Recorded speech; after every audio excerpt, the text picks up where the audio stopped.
आपने आपने कभी यह अनुभव अवश्य किया होगा, यह अनुभव ज़रूर किया होगा कि जो शीशा होता है, उस पे धूल जब हम शीशा के सामने जाते हैं, तो उस पे जो धूल जमा होता है, उसके कारण जो हमारा प्रतिबिंब है, जो हम खुद को नहीं देख पाते हैं शीशे में, इसका कारण क्या है कि उस पे धूल लगा हुआ है। परंतु जब हम इसके बारे में सोचें कि हम क्यों नहीं दिख रहे हैं, तो हमारे ना दिखने के कारण वो धूल है। ऐसा तो नहीं है कि हम वहाँ पर नहीं खड़े हैं, हम शीशा के सामने खड़े हैं, फिर भी हम नहीं दिखाई दे रहे हैं। क्यों? क्योंकि उसके ऊपर धूल लगा है। और सेम ऐसी ही कृष्ण जी अर्जुन को बताते हैं 38वें श्लोक में कि इसी प्रकार जो काम है ना, वो भी छुपा रहता है। उस थोड़े से जो धूल रूपी सामान है, उस थोड़े से ही उसके पीछे उतनी ही उसके लेयर होती है जिसके पीछे काम छुपा रहता है। यदि उसको हटाया जाए तो वो एकदम विशाल रूप में आपके सामने आता है और उसको नियंत्रित करना बहुत जटिल होता है। नमस्कार दोस्तों, आइए आज हम चर्चा करेंगे श्लोक संख्या 39 की। इसमें कृष्ण जी अर्जुन को बताते हुए कहते हैं कि आवृतं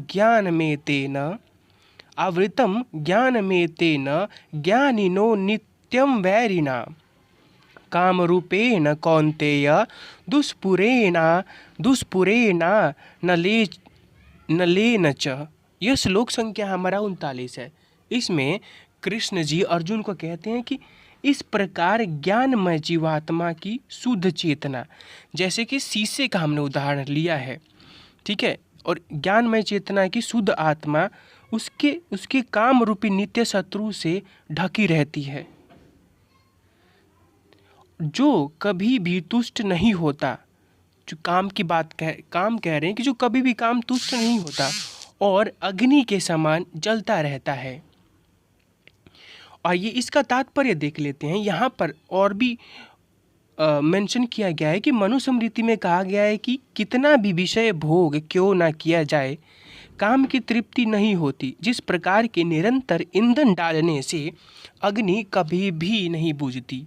भौतिक जगत में कहते हैं कि जो ये भौतिक जगत है, इसमें सब जो काम है उसका जो केंद्र बिंदु हो, यहाँ पे मैथुन को कहा गया है कि जो भी क्रियाकलाप है भौतिक जगत में, उसका केंद्र बिंदु मैथुन है, केंद्र में उसके मैथुन है। अतः इस जगत को मैथुन आगार या विषय जीवन की हथकड़ी कहा गया है। इस भौतिक जीवन को एक सामान्य बंदी गृह में जब हम उदाहरण देखते हैं, तो उसमें क्या, बंदियों को एक छड़ के पीछे रखा जाता है बांधकर। इसी प्रकार जो अपराधी भगवान के नियमों का अवज्ञा करते हैं, वे मैथुन जीवन द्वारा बंदी बनाए जाते हैं। यहाँ पर कहा गया है इंद्र तृप्ति के आधार पर भौतिक